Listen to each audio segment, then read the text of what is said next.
সহজেই চাষ উপযোগী হওয়ায় সূর্যমুখী চাষে বেশ আগ্রহী কুমিল্লার কৃষকরা। এবার ফলনও বেশ ভালো হওয়ায় কৃষকের মুখে হাসি ফুটেছে। বসন্তকালে সূর্যমুখী জমিতে কৃষি বিনোদনের কেন্দ্রে পরিণত হয়েছে। সূর্যমুখী ফুলের তেল যেমন স্বাস্থ্যসম্মত, ঠিক তেমনি এর সৌন্দর্য মানুষকে আকৃষ্ট করে। তাই মাঠে আবাদের পাশাপাশি বাড়ির আঙিনায় ও পতিত জমিতেও চাষ হচ্ছে তেলবীজ ফসল সূর্যমুখী। একদিকে স্বল্প খরচ ও অন্যদিকে ভালো ফলনের সম্ভাবনা থাকায় কৃষকদের মধ্যে সূর্যমুখী চাষের আগ্রহ বেড়েছে। কুমিল্লার দাউদকান্দি, তিস্তা, মুরাদনগর, চান্দিনা, দেবিদ্বার সদরের গোমতীপাড়া এলাকার চরের জমিতে এবছর সূর্যমুখী চাষ হয়েছে। জমিতে দেখা মিলে সারি সারি গাছে হলুদ সূর্যমুখী ফুল ফুটে আছে। ফলনও হয়েছে বেশ ভালো। সে দৃশ্য দেখতে আশপাশের এলাকা থেকে লোকজন ছুটে আসছেন সূর্যমুখীর বাগানে, ছবি তুলছেন ফুলের সাথে।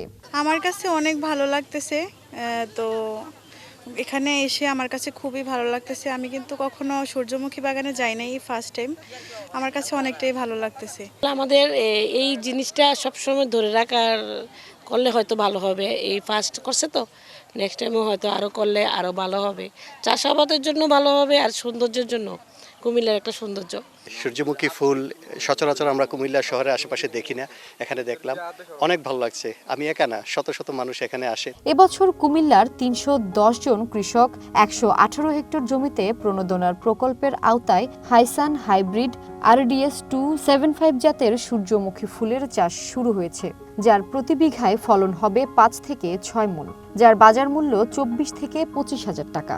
প্রথমবারের মতো এখানে সূর্যমুখীর চাষ হয়েছে। ফলনও ভালো হওয়ায় আশা করছেন কৃষক। এটা করা হচ্ছে মূলত এটা তেলের জন্য করা হচ্ছে, যে তেল, সোয়াবিন, পামল ওইগুলোর জন্য এটা করা হচ্ছে। তো যখন ফলন আমরা তুলবো তখন এটা লাভবানের হিসাব, লাভ লসের হিসাব তখন। এদিকে কুমিল্লা জেলায় ৮৮ হেক্টর জমিতে সূর্যমুখী আবাদ হয়েছে। আগ্রহ বাড়াতে কৃষকদের প্রণোদনা দেওয়া হয়েছে। সূর্যমুখী চাষ কৃষি পর্যটকে কাজে লাগছে। কৃষকদের সাধ্যমতো বোঝানোর চেষ্টা করতেছি যে এটা একটা লাভজনক এটা শুধু এটা মানুষের, এটা খাওয়া যায়, এটা বীজটাও খাওয়া যায়।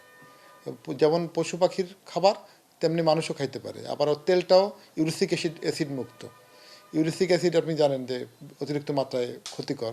যে আমরা প্রণোদনাও দিচ্ছি, সরকার প্রণোদনা দিচ্ছে, এবং আমরা উদ্বুদ্ধ করার চেষ্টা করতেছি যেন যেখানে সম্ভব সেখানে সূর্যমুখীর চাষ বাড়ে। এবং আমাদের এই অঞ্চলে বর্তমানে হাইসান 36, তারপর হলো BRI সূর্যমুখী 3, RDS 275 এবং হাইব্রিড চ্যাম্পিয়ন বা চ্যাম্প নামে, হাইব্রিড চ্যাম্প নামে পরিচিত এই কিছু জাতগুলো চাষ হচ্ছে।